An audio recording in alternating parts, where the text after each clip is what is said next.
Association की जानिब से आज जो ये प्रेस कॉन्फ्रेंस यहाँ पे मुनक़द की गई है, इसका ख़ास मकसद ये है चूँकि हम रूरल डेवलपमेंट डिपार्टमेंट में 14 साल से एज़ कंट्रेक्चुअल एम्प्लॉइज़ काम कर रहे हैं। अब चूँकि मौजूदा सरकार ने हमारे लिए एक एब्जॉर्प्शन की पॉलिसी बनाई थी, चीफ सेक्रेटरी शीतल नंदा की क़यादत में और कमिश्नर सेक्रेटरी रूरल डेवलपमेंट जो हैं, और ये प्रपोज़ल जब सबमिट किया गया तो फाइनेंस डिपार्टमेंट ने क्वेरी लगाई रिक्रूटमेंट रूल्स को लेके कि आया कि क्या रिक्रूटमेंट रूल्स में ये मुनासिब है फाइनेंस डिपार्टमेंट के मुताबिक कि इनको रेगुलराइज़ किया जाए। हमारी जम्मू कश्मीर की मौजूदा गवर्नर इंतज़ामिया से और मौजूदा सरकार से ये मोदिबाना गुजारिश है कि यहाँ पे एमजी नरेगा में करीबन 3500 से ज़्यादा लगभग 4000 के करीब टोटल जो लोग काम कर रहे हैं दिन रात 24 घंटे, जो ना सिर्फ एमजी नरेगा को चला रहे हैं बल्कि हिंदुस्तान से मुनक़द करदा तमाम सेंट्रल स्पॉन्सर्ड स्कीम्स को जम्मू कश्मीर में ग्राउंड पे लागू कर रहे हैं, जिसके ज़रिए लोगों को रोज़गार फराहम होता है। कोविड की ड्यूटी करते हैं हम, स्वच्छ भारत मिशन की ड्यूटी करते हैं हम, मुतअद्दिद ऐसी स्कीमें हैं, लगभग 18 सेक्टर्स में हम काम कर रहे हैं। चूँकि 14 साल से हमारा फ्यूचर मखदूश है, हमारी फ्यूचर की कोई गारंटी नहीं है, हमारा फ्यूचर सिक्योर नहीं है। बहुत मरतबा आपकी वसादत से हमने गवर्नमेंट तक अपने मुतालबात को पहुँचाया कि हमें जल्द अज जल्द रेगुलराइज़ किया जाए। चूँकि हमारा जो सिलेक्शन प्रोसीजर था, सिलेक्शन प्रोसीजर में हमारी पोस्ट को नोटिफाई किया गया था, फिर एप्लीकेशंस इनवाइट की गई थी, उसके बाद हमने फॉर्म भरे थे, हमारा वाइवा टेस्ट हुआ था, 1:5 रेशियो में हमें बिल तरतीब JKSSRB की तर्ज के ऊपर अपॉइंट किया गया था। हम में से कोई बैकडोर नहीं है। अगर BVR सुब्रमण्यम जी हैं, उन्होंने हाल ही में ग्रेटर कश्मीर के माध्यम से एक प्रेस नोट दिया था जिसमें उन्होंने कुछ स्कीम्स को एबॉलिश करने का जिक्र किया था, उसमें उन्होंने मनरेगा का भी जिक्र किया। आपकी वसादत से हम चीफ सेक्रेटरी साहब से गुजारिश करना चाहते हैं कि आप यहाँ पे जो मनरेगा के 4 अभी तक लॉकडाउन में हमने 4.5 अरब रुपया डिस्ट्रीब्यूट किया है, जो हम लोगों ने दिन रात की मेहनत करके कमाया है, वही गांव में रूरल एरियाज़ में डिस्ट्रीब्यूट किया गया है। तो चूँकि जो रिमार्क्स थे चीफ सेक्रेटरी साहब के वो खुश आइंद नहीं थे, हमारी उनसे मोदिबाना गुजारिश है कि वो एक मरतबा अपने रिमार्क्स को चेक करें।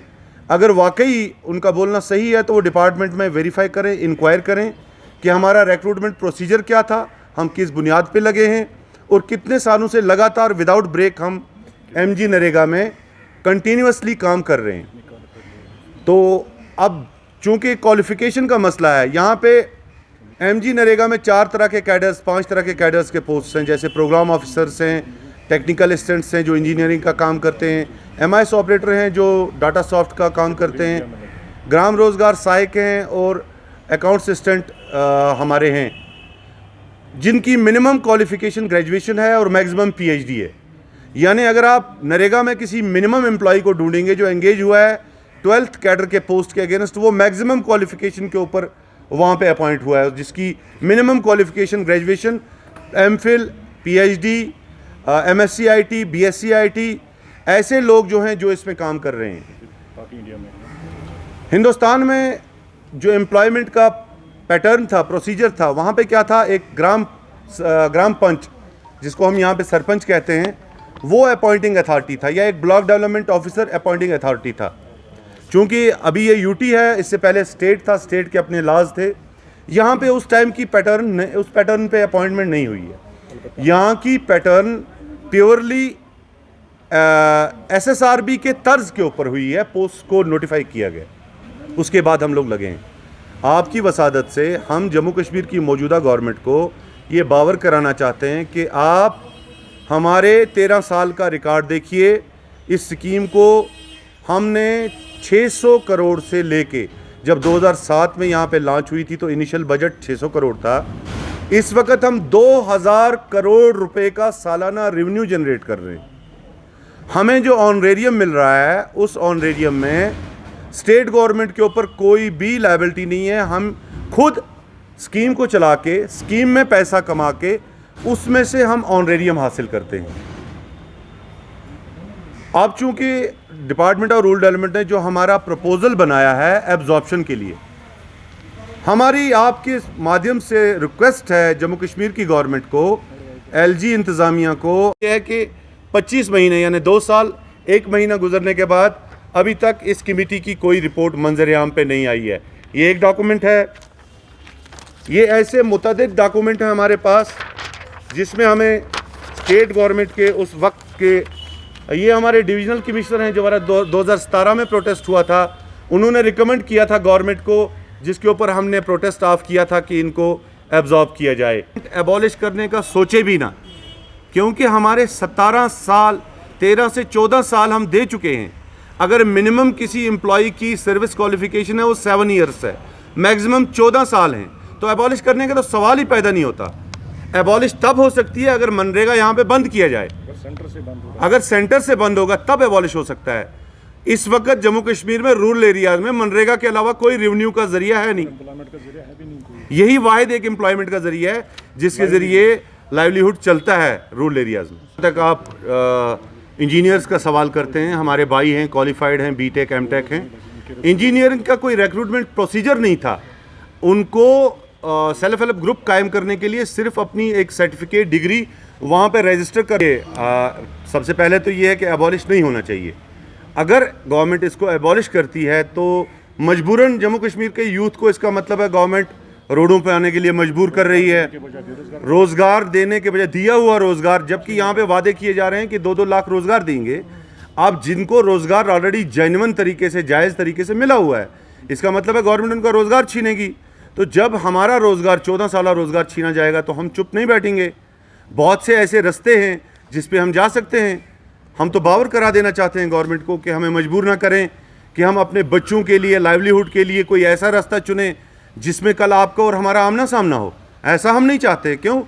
हम लिटरेट यूथ हैं, पढ़े लिखे लोग हैं, गवर्नमेंट के एक डिपार्टमेंट के अंदर काम कर रहे हैं, एक लिमिटेशंस है हमारा positive view, positive mind, positive brain, positive thinking है। ऐसा ना हो कि गवर्नमेंट कहीं एबॉलिश करे तो हम लोगों को तो 1 सेकंड भी नहीं लगेगा लाइवलीहुड कमाने के लिए कोई ऐसा रास्ता इख्तियार करने को जिसमें जाके गवर्नमेंट को और हमारा आमना सामना हो। इसके लिए आपने किसी से भी रुजू किया या मिले किसी ऑप्शन के साथ? अभी तक हम फर्स्ट टाइम हम प्रेस कॉन्फ्रेंस में इसलिए आए हैं, आपके ज़रिए से हम ये बात पहुंचाना चाहते हैं और मुझे उम्मीद है कि प्रेस वाहिद एक ऐसी आवाज़ है जो हर एक की आवाज़ बन के सरकार के कानून को खटकाती है, सरकार तक हकायत पहुँचाती है और सरकार को जानियाब करती है कि आवाम या एम्प्लॉइज़ या मुलाजमीन आपके मुतल्लिक़ क्या कह रहे हैं, आपकी पॉलिसीज़ नाक़िस जा रही हैं या बेहतर जा रही हैं। इसीलिए हमने प्रेस को चुना है। प्रेस के बाद हमारा कोई और रास्ता भी हो सकता है। ये कहना चाहता हूँ कि अगर गवर्नमेंट ने 3 दिन के अंदर अंदर हमारे इस मुद्दे को लेके कोई बयान जारी ना किया जो इन्होंने एबॉलिश वगैरह करने का कहा है, तो 3 दिन के बाद शायद लगता है मुझे 16 तारीख से आप शुरू कर लीजिए।